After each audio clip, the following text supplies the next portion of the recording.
ಸ್ವಾಗತ. ಮೊದಲಿಗೆ ಹೆಡ್ಲೈನ್ಸ್. ಕುಶಾಲನಗರ ಪಟ್ಟಣದ ಸಿಟಿ ಪಾಯಿಂಟ್ ಕಟ್ಟಡದಲ್ಲಿ ನೌಶಿನ್ ಮೇಕಪ್ ಸ್ಟುಡಿಯೋ ಶುಭಾರಂಭಗೊಂಡಿದೆ. ಸಿದ್ದಾಪುರ ಸಮೀಪದ ಪಳ್ಳಕೆರೆ ಸುತ್ತಮುತ್ತ ಕಾಫಿ ತೋಟದಲ್ಲಿ ಬೀಡು ಬಿಟ್ಟಿದ್ದ ಕಾಡಾನೆಗಳನ್ನು ಕಾಡಿಗಟ್ಟುವಲ್ಲಿ ಯಶಸ್ವಿಯಾಗಿದ್ದಾರೆ.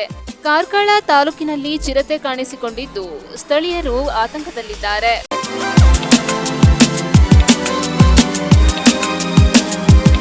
ಲಿಲ್ ಟ್ರೆಜರ್ಸ್ ಪ್ರೀ ಸ್ಕೂಲ್ ಇಂದಿನ ಪೋಷಣೆ ನಾಳೆಯ ನಿರ್ಮಾಣ. ನಮ್ಮಲ್ಲಿ 2 ರಿಂದ 3 ವರ್ಷದ ಮಕ್ಕಳಿಗೆ ಪ್ಲೇ ಗ್ರೂಪ್, ನರ್ಸರಿ ವಿಭಾಗಕ್ಕೆ 3 ರಿಂದ 4 ವರ್ಷ, LKG ವಿಭಾಗಕ್ಕೆ 4 ರಿಂದ 5 ವರ್ಷ ಮತ್ತು UKG ವಿಭಾಗದ ಮಕ್ಕಳಿಗೆ 5 ರಿಂದ 6 ವರ್ಷ ಆಗಿರಬೇಕು. ನಮ್ಮಲ್ಲಿ ಸ್ಪೋಕನ್ ಇಂಗ್ಲಿಷ್ ಕ್ಲಾಸಸ್ ಕೂಡ ಲಭ್ಯವಿರುತ್ತದೆ. Limited seats only. Please joining your childrens lil treasures preschool, Siddaiah Puranik layout, water tank near Kushalnagar. ಹೆಚ್ಚಿನ ಮಾಹಿತಿಗಾಗಿ ಸಂಪರ್ಕಿಸಿ 9535480650. ಕುಶಾಲನಗರ ತಾಲೂಕಿನ ಪಟ್ಟಣದ ಸಿಟಿ ಪಾಯಿಂಟ್ ಕಟ್ಟಡದಲ್ಲಿ ನೌಶಿನ್ ಮೇಕಪ್ ಸ್ಟುಡಿಯೋ ಉದ್ಘಾಟನೆಗೊಂಡಿದೆ. ಕುಶಾಲನಗರ ಪಟ್ಟಣದ BM ರಸ್ತೆಯ ಸಿಟಿ ಪಾಯಿಂಟ್ ಕಟ್ಟಡದಲ್ಲಿ ನೌಶಿನ್ ಮೇಕಪ್ ಸ್ಟುಡಿಯೋ ಮತ್ತು ಬ್ಯೂಟಿ ಸಲೂನ್ ಶುಭಾರಂಭಗೊಂಡಿದ್ದು, ಇಲ್ಲಿ ಎಲ್ಲ ತರಹದ ಅಲಂಕಾರಿಕ ವಸ್ತುಗಳು, ಆಭರಣಗಳು ಮಾರಾಟ ಹಾಗೂ ಬಾಡಿಗೆಗೆ ಲಭ್ಯವಿರುತ್ತದೆ ಮತ್ತು ಎಲ್ಲ ತರಹದ ಮೇಕಪ್, ಬ್ರೈಡಲ್ ಮೇಕಪ್ ಹಾಗೂ ಸಲೂನ್ ಸರ್ವಿಸ್ ಕೂಡ ಲಭ್ಯವಿದೆ. ತರಬೇತಿಯನ್ನು ಕೂಡ ನೀಡಲಾಗುತ್ತದೆ. ಹಾಗಾಗಿ ಸಾರ್ವಜನಿಕರು ಹೆಚ್ಚಿನ ಸಂಖ್ಯೆಯಲ್ಲಿ ಭಾಗವಹಿಸಿ ಇದರ ಸದುಪಯೋಗವನ್ನ ಪಡಿಸಿಕೊಳ್ಳಬೇಕೆಂದು ಮನವಿ ಮಾಡಿದ್ದಾರೆ. ನ್ಯೂಸ್ ಸಂಗಮಕ್ಕಾಗಿ ಡಾಕ್ಟರ್ HM ರಘುಕೋಟಿ, ಕುಶಾಲನಗರ. ಕೊಡಗು ಜಿಲ್ಲೆಯ ಸಿದ್ದಾಪುರ ಸಮೀಪದ ಪಳ್ಳಕೆರೆ ಸುತ್ತಮುತ್ತ ಕಾಫಿ ತೋಟದಲ್ಲಿ ಬೀಡು ಬಿಟ್ಟಿದ್ದ ಕಾಡಾನೆಗಳು. ಸಿದ್ದಾಪುರ ಸಮೀಪದ ಪಳ್ಳಕೆರೆ ಸೇರಿದಂತೆ ಸುತ್ತಮುತ್ತಲ ಕಾಫಿ ತೋಟದಲ್ಲಿ ಬೀಡು ಬಿಟ್ಟಿದ್ದ ಸುಮಾರು 20ಕ್ಕೂ ಅಧಿಕ ಕಾಡಾನೆಗಳನ್ನ ಅರಣ್ಯಗಟ್ಟುವ ಕಾರ್ಯಾಚರಣೆಯನ್ನ ಇಲಾಖೆ ವತಿಯಿಂದ ಯಶಸ್ವಿಗೊಳಿಸಲಾಯಿತು. ಆದರೆ ಇದೀಗ ಮತ್ತೆ ಅರೆಕಾಡು ವ್ಯಾಪ್ತಿಯಿಂದ ಕಾವೇರಿ ನದಿ ದಾಟಿ ಪಳ್ಳಕೆರೆ ಸೇರಿದಂತೆ ಸುತ್ತಮುತ್ತಲ ಕಾಫಿ ತೋಟಗಳಿಗೆ ಬಂದಿರುವ ಸುಮಾರು 17ಕ್ಕೂ ಅಧಿಕ ಕಾಡಾನೆಗಳು ಕಾಫಿ, ಅಡಿಕೆ, ತೆಂಗು ಸೇರಿದಂತೆ ವಿವಿಧ ಕೃಷಿ ಫಸಲನ್ನ ನಾಶಪಡಿಸಿದ್ದು ಸಾರ್ವಜನಿಕರ ಭೀತಿಗೆ ಕಾರಣವಾಗಿದೆ. ಈ ಕುರಿತು ಪ್ರತಿಕ್ರಿಯಿಸಿರುವ ಸ್ಥಳೀಯರು, ಇಲಾಖೆಯಿಂದ ಆನೆ ಓಡಿಸ್ತಾ ಇದ್ದೇವೆ ಅಂತ ಬರ್ತಾರೆ, ಆದರೆ ಯಾವುದೇ ಪ್ರಯೋಜನ ಇಲ್ಲ. ಯಾಕೆಂದರೆ ಇಲ್ಲಿಂದ ಓಡಿಸಿಕೊಂಡು ಹೋಗಿ ಮತ್ತೊಂದು ತೋಟಕ್ಕೆ ಬಿಟ್ಟು ಕಾರ್ಯಾಚರಣೆ ಪೂರ್ಣಗೊಳಿಸಿದೆ ಅಂತ್ಯ ಮಾಡ್ತಾರೆ. ಇದರಿಂದಾಗಿ ಬೇರೊಂದು ತೋಟದಲ್ಲಿ ಬೀಡು ಬಿಟ್ಟಿದ್ದ ಆನೆಗಳು ಮತ್ತೆ ಅದೇ ಕಡೆ ವಾಪಸ್ಸಾಗುತ್ತಿದ್ದು, ಆನೆ ಹಾವಳಿ ನಿಯಂತ್ರಣಕ್ಕೆ ಶಾಶ್ವತವಾದ ಪರಿಹಾರ ಕಂಡುಕೊಳ್ಳುವಲ್ಲಿ ಇಲಾಖೆ ಪದೇ ಪದೇ ವಿಫಲವಾಗುತ್ತಿದೆ ಎಂದು ದೂರಿದ್ದು, ಕ್ಷೇತ್ರದ ಶಾಸಕರು ಸಮಸ್ಯೆಯನ್ನ ಗಂಭೀರವಾಗಿ ಪರಿಗಣಿಸಿ ಸಾರ್ವಜನಿಕರಿಗೆ ತೊಂದರೆಯಾಗುವ ಮುನ್ನವೇ ಸೂಕ್ತ ಕ್ರಮ ಕೈಗೊಳ್ಳಲು ಮುಂದಾಗಬೇಕೆಂದು ಒತ್ತಾಯಿಸಿದ್ದಾರೆ. ನ್ಯೂಸ್ ಸಂಗಮಕ್ಕಾಗಿ ಡಾಕ್ಟರ್ HM ರಘುಕೋಟಿ, ಕುಶಾಲನಗರ. ಕಾರ್ಕಳ ತಾಲೂಕಿನಲ್ಲಿ ಚಿರತೆ ಕಾಣಿಸಿಕೊಂಡ ಆತಂಕದಲ್ಲಿರುವ ಸ್ಥಳೀಯ ಜನರು. ಕಾರ್ಕಳ ತಾಲೂಕಿನ ಸಾಣೂರು ಗ್ರಾಮದ ಪಿಲಿಕಲ್ಲು ಎಂಬಲ್ಲಿ ಜೂನ್ 24ರ ರಾತ್ರಿ 8 ಗಂಟೆಯ ಸುಮಾರಿಗೆ ರಸ್ತೆಯಲ್ಲಿ ಚಿರತೆಯೊಂದು ಕಾಣಿಸಿಕೊಂಡಿದೆ.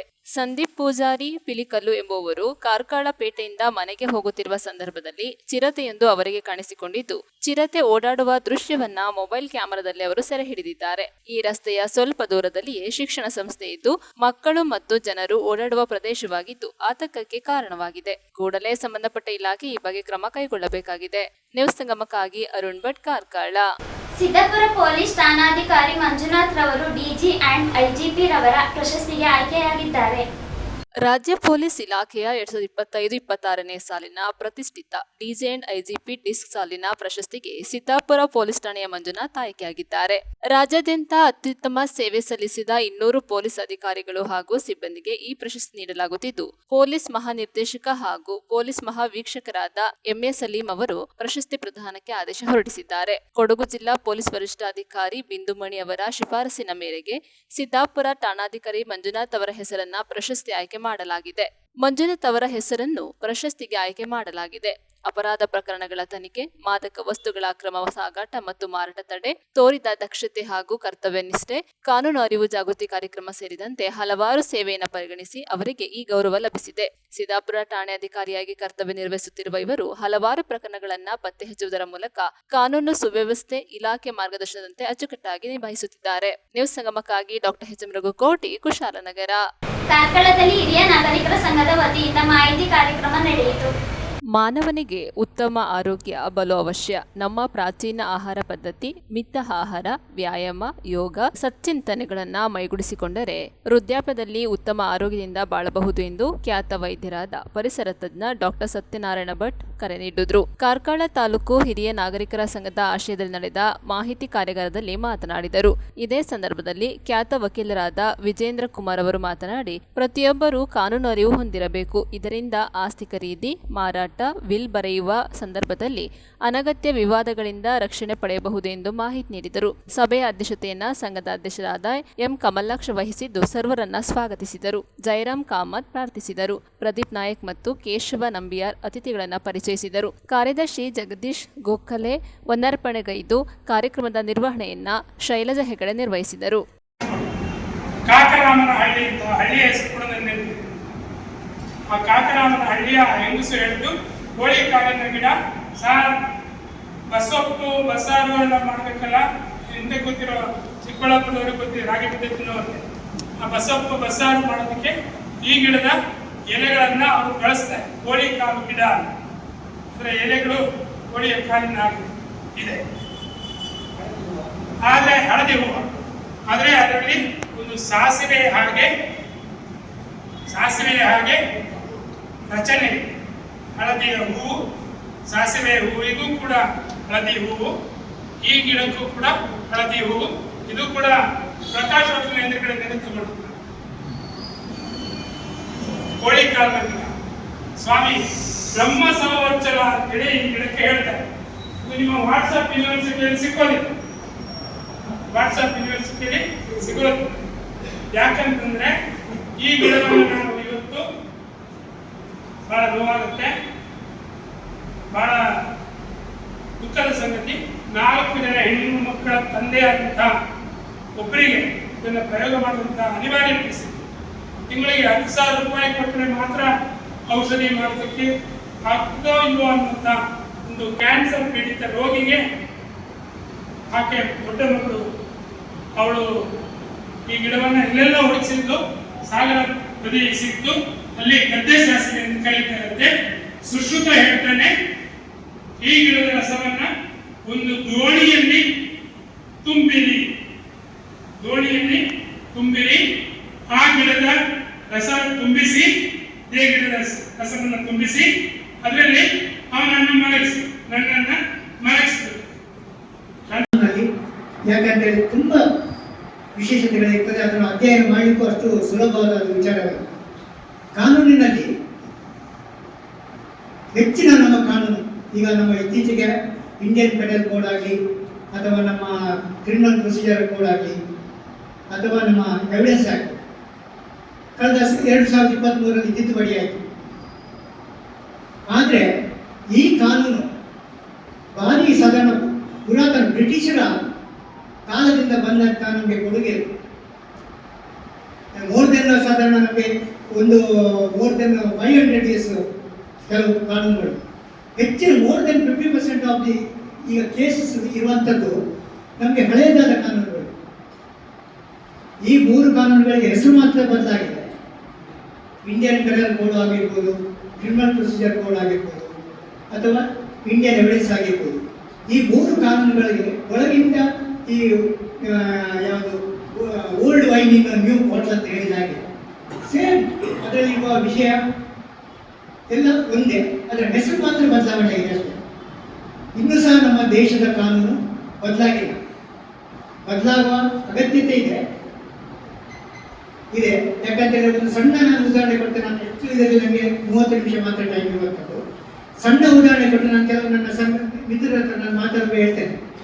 ನಮ್ಮ ದೇಶದ ಕಾನೂನು ಹೇಗೆ ಉಂಟು ಅಂತ ಹೇಳಿದರೆ, ಒಬ್ಬ ವ್ಯಕ್ತಿ ಇನ್ನೊಬ್ಬನಿಗೆ ಕೈಯಿಂದ ಮುಷ್ಟಿಯಿಂದ ಗುದ್ದಿದ್ರೆ ಅವನಿಗೆ ಫ್ರ್ಯಾಕ್ಚರ್ ಆಗ, ಅಂದರೆ ಒಂದು ಹಲ್ಲು ಉದುರಿದ್ರೆ ಸಾಕು, ಅಥವಾ ಕೈ ಸಣ್ಣ ಫ್ರ್ಯಾಕ್ಚರ್ ಆದರೆ ಅವನಿಗೆ ಬೇಲ್ ಇಲ್ಲ, ಜಾಮೀನಿಲ್ಲ. ಅದು ನಾನ್ ಬೇಲಿಬಲ್ ಆಫೆನ್ಸ್ ಅಂತೇಳಿ ಕಾನೂನು ಪ್ರಕಾರ. ಅದು ನಮ್ಮ ಓಲ್ಡ್ ಸೆಕ್ಷನ್ 325 ನಾವು ಹೇಳ್ತೇವೆ. ಅದೇ ಒಂದು ವ್ಯಕ್ತಿಯ ಮೇಲೆ ಹಗೆತನದಿಂದ ಅವನಷ್ಟಕ್ಕೆ ನಡ್ಕೊಂಡು ಹೋಗ್ತಾ ಇರುವಾಗ ಉದ್ದೇಶಪೂರ್ವಕವಾಗಿ ಏನಾಗುತ್ತೆ ಅಥವಾ ಪರಮುಷವಾಗಿ ಅವನಿಗೆ ಡಿಕ್ಕಿ ಹೊಡೆದ ಆ ವ್ಯಕ್ತಿ ಅವ ಮೃತಪಟ್ಟರೆ ಅವನಿಗೆ ಜಾಮೀನು. ಹಾಗಾಗಿ ನಾವು ಕಾನೂನನ್ನು 2 ಬಾಯಿ ಕತ್ತಿ ಅಂತೇಳಿ ನಾವು ಕರಿತೇವೆ, ಡಬಲ್ ಎಜ್ಡ್ ವೆಪನ್.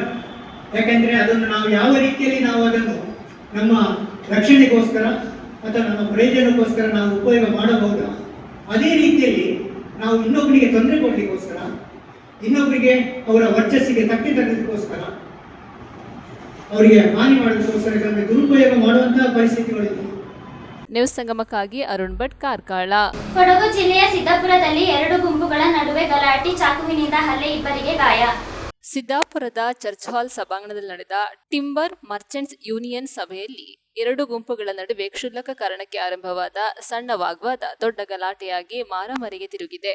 ಇದೇ ಸಂದರ್ಭ ಒಂದು ಗುಂಪಿನ ಮೇಲೆ ಮತ್ತೊಂದು ಗುಂಪು ಚಾಕುವಿನಿಂದ ಹಲ್ಲೆ ನಡೆಸಿದ್ದು ಇಬ್ಬರಿಗೆ ತೀವ್ರ ಗಾಯಗಳಾಗಿದೆ. ಅಸೋಸಿಯೇಷನ್ ಆಯೋಜಿಸಿದ್ದ ಸಭೆಗೆ ಕೇವಲ ಸದಸ್ಯರನ್ನ ಮಾತ್ರ ಆಹ್ವಾನಿಸಲಾಗಿತ್ತು ಎನ್ನಲಾಗಿದ್ದು, ಸಭೆ ನಡೆಯುತ್ತಿದ್ದ ಸಂದರ್ಭ ಹೊರಗಿಂದ ಬಂದ ಸದಸ್ಯರಲ್ಲದ ಯುವಕರು ಹಲ್ಲೆಗೆ ಮುಂದಾಗಿದ್ದಾರೆಂದು ಆರೋಪಿಸಲಾಗಿದೆ. ಸದಸ್ಯತ್ವ ವಿಚಾರದಲ್ಲಿ ಅರ್ಫನ್ ಅಹಮದ್ ಹಾಗೂ ಮೂಸಾ ಎಂಬುವರ ನಡುವೆ ವಾಗ್ವಾದ ಆರಂಭವಾಗಿದೆ. ಇದೇ ಸಂದರ್ಭ ತನ್ನ ತಮ್ಮನ ಪರ ನಿಂತ ಅರ್ಫನ್ ಅವರ ಅಣ್ಣ ಮೊಹಮ್ಮದ್ ಸಫಾನ್ ಎಂಬುವರ ಮೇಲೆ ಮೂಸಾ ಏಕಾಏಕಿ ಹಲ್ಲೆ ಮಾಡಿದ್ದಾರೆ. ಇದೇ ಸಂದರ್ಭ ಅಲ್ಲಿದ್ದವರು ತಡೆದು ಜಗಳ ನಿಲ್ಲಿಸಿದ್ದಾರೆ. ಬಳಿಕ ಹೊರಹೋದ ಮೂಸಾ ಸಭಾಂಗಣದ ಹೊರಗೆ ನಿಂತಿದ್ದ ತನ್ನ ಮಗ ಸಜ್ಜಾದ್ ಭಾವ ಸಿರಾಜ್ ಅವರನ್ನ ಕರೆದುಕೊಂಡು ಬಂದಿದ್ದು, ಸಿರಾಜ್ ತನ್ನ ಕೈಯಲ್ಲಿದ್ದ ಚಾಕುವಿನಿಂದ ಅರ್ಫನ್ ತಲೆಭಾಗಕ್ಕೆ ಇರಿದಿದ್ದು ತೀವ್ರ ಗಾಯವಾಗಿದ್ದು ರಕ್ತಸ್ರಾವವಾಗಿದೆ. ಇದನ್ನು ಕಂಡು ಅಲ್ಲಿಗೆ ಬಂದ ಅಣ್ಣ ಸಫಾನ್ನ ತಲೆಗೆ ಸಜ್ಜಾದ್ ತನ್ನ ಕೈಯಲ್ಲಿದ್ದ ಕೀನಿಂದ ಚುಚ್ಚಿದ್ದಾರೆ. ಘಟನೆಯಲ್ಲಿ ಸಫಾನಿಗೂ ತೀವ್ರ ತರದ ಗಾಯವಾಗಿದೆ. ಮೂಸಾ, ಸಜ್ಜಾದ್ ಹಾಗೂ ಸಿರಾಜ್ ಹಲ್ಲೆ ಮಾಡುವ ಸಂದರ್ಭ ಹಿಂಬದಿಯಿಂದ ಕಬೀರ್ ಹಾಗೂ ಫಿರೋಜ್ ಎಂಬುವರು ಹಿಡಿದುಕೊಂಡು ಹಲ್ಲೆಗೆ ಬೆಂಬಲ ನೀಡಿದ್ದಾರೆ ಎನ್ನಲಾಗಿದೆ. ಹಲ್ಲೆಗೊಳಗಾದ ಯುವಕರ ತಲೆಯ ಭಾಗಕ್ಕೆ ತೀವ್ರ ಪೆಟ್ಟಾಗಿದ್ದು ಸಿದ್ದಾಪುರ ಆಸ್ಪತ್ರೆಗೆ ದಾಖಲಿಸಲಾಗಿ ಚಿಕಿತ್ಸೆ ಪಡೆಯುತ್ತಿದ್ದಾರೆ. ಘಟನೆ ಕುರಿತು ಮಾಹಿತಿ ತಿಳಿದ ಕೂಡಲೇ ಸ್ಥಳಕ್ಕೆ ಆಗಮಿಸಿದ ಪೊಲೀಸರು ಮಾಹಿತಿ ಪಡೆದುಕೊಂಡಿದ್ದಾರೆ. ಈ ಕುರಿತು ಹಲ್ಲೆಗೊಳಗಾದ ಯುವಕರು ನೀಡಿದ ದೂರಿನ ಅನ್ವಯ ಮೂಸಾ, ಸಜ್ಜಾದ್, ಸಿರಾಜ್, ಕಬೀರ್ ಹಾಗೂ ಫಿರೋಜ್ ಸೇರಿದಂತೆ 5 ಮೇಲೆ ಸಿದ್ದಾಪುರ ಠಾಣೆಯಲ್ಲಿ ಪ್ರಕರಣ ದಾಖಲಾಗಿದ್ದು ಪೊಲೀಸರು ಕಾನೂನು ಕ್ರಮ ಕೈಗೊಂಡಿದ್ದಾರೆ. ನ್ಯೂಸ್ ಸಂಗಮಕ್ಕಾಗಿ ವಂಶಿಹಾನಿ, ಕುಶಾಲನಗರ. ಕೊನೆಯಲ್ಲಿ ಮತ್ತೊಮ್ಮೆ ಹೆಡ್ಲೈನ್ಸ್. ಕುಶಾಲನಗರ ಪಟ್ಟಣದ ಸಿಟಿ ಪಾಯಿಂಟ್ ಕಟ್ಟಡದಲ್ಲಿ ನೌಶಿನ್ ಮೇಕಪ್ ಸ್ಟುಡಿಯೋ ಶುಭಾರಂಭಗೊಂಡಿದೆ. ಸಿದ್ದಾಪುರ ಸಮೀಪದ ಪಳ್ಳಕೆರೆ ಸುತ್ತಮುತ್ತ ಕಾಫಿ ತೋಟದಲ್ಲಿ ಬೀಡು ಬಿಟ್ಟಿದ್ದ ಕಾಡಾನೆಗಳನ್ನ ಕಾಡಿಗಟ್ಟುವಲ್ಲಿ ಯಶಸ್ವಿಯಾಗಿದ್ದಾರೆ. ಕಾರ್ಕಳ ತಾಲೂಕಿನಲ್ಲಿ ಚಿರತೆ ಕಾಣಿಸಿಕೊಂಡಿದ್ದು ಸ್ಥಳೀಯರು ಆತಂಕದಲ್ಲಿದ್ದಾರೆ.